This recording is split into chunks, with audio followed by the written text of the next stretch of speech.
राजीव सूर्यवंशी वास्तु के क्षेत्र में एक जाना पहचाना नाम है।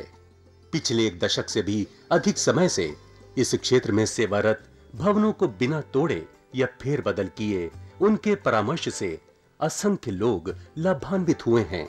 सिंहस्थ महाकुंभ 2003 को त्र्यंबकेश्वर में श्रद्धालुओं को वास्तुशास्त्र प्रवचनों द्वारा कृतार्थ करने पर विशेष रूप से सम्मानित किया गया। समाज के प्रति उनकी बहुमूल्य सेवाओं के लिए वर्ष 2002 में उन्हें मानव रत्न ऑफ द मिलेनियम पुरस्कार से सम्मानित किया गया था। यही नहीं, इस क्षेत्र में उनके विशेष योगदान के लिए वर्ष 1990 में श्रेष्ठतम वास्तु विशेषज्ञ के रूप में उनका चयन हुआ और इन्हें स्वर्ण पदक से सम्मानित किया गया। राजीव सूर्यवंशी ने समय समय पर देश के विभिन्न भागों और विदेशों में सेमिनारों और कार्यक्रमों का आयोजन करके समाज की खुशहाली और उत्थान में अपना योगदान दिया है। देश विदेश के कई व्यापारिक प्रतिष्ठान, शैक्षणिक संस्थाएं, सामाजिक और धार्मिक संगठन तथा जन सामान्य उनके निस्वार्थ और उत्कृष्ट मार्गदर्शन का लाभ उठा रहे हैं। इस क्षेत्र में उनकी एक उल्लेखनीय उपलब्धि वास्तु रिसर्च फाउंडेशन की स्थापना है। वास्तु के क्षेत्र में जिज्ञासु लोगों के लिए राजीव निष्ठावान पथ प्रदर्शन की भूमिका निभाते रहे हैं और उनकी जिज्ञासा शांत करते रहे हैं। उनके अनेक विद्यार्थी इस प्राचीन विज्ञान का देश भर में प्रचार प्रसार करके लोगों का ज्ञान वर्धन कर रहे हैं। नमस्कार दर्शकों, ब्रह्मांड की सभी दिशाओं में और सभी दिशाओं के जहां मेल होते हैं उन कोनों पे, हर जगह पे, हर दिशा में किसी ना किसी का घर आता है। किसी का उत्तर दिशा है, किसी का पूर्व मुखी है, कोई दक्षिण की तरफ देखता है तो कोई उत्तर की तरफ। और इस प्रकार से जो दो दिशाओं के कोण हैं मिलने वाले, उसमें भी सभी के घर आते हैं।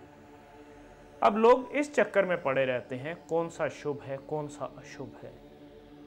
यदि हम किसी भी दिशा में वास्तुशास्त्र के सिद्धांतों के अनुरूप घर बनाते हैं तो वह हमें शुभ फल देने में सक्षम है। अब जब भी कोई नया घर बनाना शुरू करते हैं, सबसे पहले जो रिक्वायरमेंट आती है, सबसे पहले आवश्यकता होती है जल स्रोत की, जल की, क्योंकि जल के बिना निर्माण कार्य आरंभ हो ही नहीं सकता। और ये जल स्रोत यदि हम पूर्व दिशा में लगाते हैं तो यह इतना शुभ नहीं माना जाता। वहाँ पर जीवन को हानि भी हो सकती है। वैसे तो पूर्व दिशा स्वयं ऊर्जा के स्वामी, ब्रह्मांड को चकाचौंध करने वाले, शक्ति देने वाले सूर्य देव की है, किंतु यहाँ पर जल स्रोत बनाना हितकारी नहीं है। और यदि हम दक्षिण में जल स्रोत बनाते हैं वह भी अशुभ माना जाता है। यहाँ जल स्रोत बनने पर उस ग्रह में उस घर में निवास करने वाली जो नारियां होंगी, जो स्त्रियां होंगी, उनका चरित्र ठीक नहीं रहता।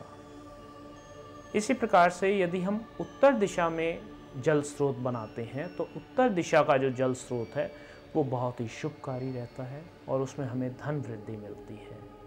तो ये जल स्रोत जो है यदि किसी मरुस्थल में बना दिया जाए, जहाँ पर जल की कमी रहती है, वहाँ पर बना दिया जाए तो जो अश्वमेघ यज्ञ करने से जो फल मिलता है वही फल हमें इस जल स्रोत को बनाने से मिलता है। यदि आपने देखा होगा तो अभी भी जून के महीने में, मई के महीने में, यानी गर्मियों के महीने में स्पेशली बहुत जगह पर लोग जल का वितरण करते हैं, जल पिलाते हैं। कोई शीतल जल पिलाते हैं, कोई मीठा जल पिलाते हैं, क्योंकि जल जिस समय अभाव में हो उस समय जल का दान करना बहुत ही शुभ माना जाता है। अब जल स्रोत का निर्माण करने के बाद आता है कि किस मुहूर्त में मकान का निर्माण, भवन का निर्माण, घर का निर्माण, व्यापारिक स्थान का निर्माण किया जाए। यदि हम शुभ मुहूर्त पर कोई भी निर्माण कार्य आरंभ करते हैं, शुभ मुहूर्त पर कार्य को आरंभ करते हैं तो वह निर्विघ्न कार्य हमारा संपन्न होता है। यदि हम अपनी मर्जी से, अपने हिसाब से कार्य आरंभ कर देते हैं, किसी मुहूर्त की ओर ध्यान नहीं देते, तो हमें विघ्न बाधाओं का सामना करना पड़ता है। इसलिए दर्शकों, जब भी आप गृह निर्माण करें या किसी भी प्रकार का भवन निर्माण आरंभ करें तो आप शुभ मुहूर्त पर ही उसे आरंभ करें। अब शुभ मुहूर्त पर आरंभ करने के बाद आता है गृह प्रवेश। गृह प्रवेश भी शुभ मुहूर्त पर ही होना चाहिए। यदि आपका कुछ फिनिशिंग का कार्य रह भी गया है, उसके बावजूद यदि गृह प्रवेश के लिए शुभ मुहूर्त आ गया है तो आप उस समय कर लें। और कई बार ऐसा होता है कि मकान आपका फिनिश हो चुका है, पूरी तरह से तैयार हो चुका है और 1 महीने तक किसी प्रकार का कोई शुभ मुहूर्त नहीं है, तो बहुत से लोग कहते हैं कि चलो अभी हम घर में जाते हैं, रह लेते हैं, फिर बाद में हम शुभ मुहूर्त करके और उसमें गृह प्रवेश कर लेंगे। यह उचित नहीं है। जब तक गृह प्रवेश के लिए आप हवन और विधि पूर्वक देवताओं का आह्वान और उन्हें आहुतियां नहीं देते, तब तक आपको गृह प्रवेश नहीं करना चाहिए, चाहे उसके लिए आपको 1 माह या 2 माह इंतजार करना पड़े। अब घर में सबसे एक जो मुख्य स्थान आता है वह है पूजा का स्थान। पूजा के स्थान पे जो मूर्तियां हैं उनकी प्राण प्रतिष्ठा विधि पूर्वक और किस देव की किस दिशा में मूर्ति स्थापित होनी चाहिए उसी प्रकार से स्थापित करनी चाहिए। और फिर आता है घर में एक और मुख्य स्थान, ब्रह्म स्थान। ब्रह्म स्थान जो है, यदि हम ब्रह्म स्थान की शुद्धता बनाए रखते हैं तो हमारे घर में, हमारे जीवन में ऐश्वर्य, धन वृद्धि, हर प्रकार की सुख संपन्नता हमें मिलेगी।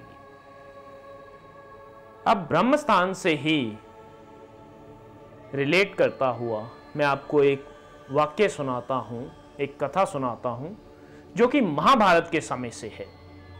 जिस समय पांडवों ने अपना महल बनाया इंद्रप्रस्थ में, तो कृष्ण जी के कहने पर ब्रह्म स्थान में एक दोष छोड़ दिया गया, क्योंकि स्वयं भगवान कृष्ण को इस बात का आभास था कि ये महल पांडवों के पास रहेगा नहीं, ये महल कौरव धोखे से हथिया लेंगे।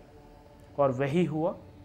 कौरवों ने ये महल जुए में धोखे से हथिया लिया था और ब्रह्म स्थान में क्योंकि कमी छोड़ दी गई थी जानबूझकर, इसलिए कौरवों का संपूर्ण वंशनाश हो गया था। ऐसा महाभारत की कथा के बारे में हम सब लोग जानते हैं और भली भांति परिचित हैं। इस प्रकार आपने देखा कि ब्रह्म स्थान में एक छोटी सी त्रुटि जो कि वास्तुशास्त्र के सिद्धांतों के विपरीत जाती है, कहां तक हानि कर सकती है, संपूर्ण राजवंश का विनाश कर सकती है। तो हम लोग तो साधारण लोग हैं, साधारण से घरों में रहने वाले हैं, तो हम ब्रह्म स्थान से बहुत से लाभ भी उठा सकते हैं, अपने जीवन में ऐश्वर्य भी ले सकते हैं, सुख और शांति भी प्राप्त कर सकते हैं।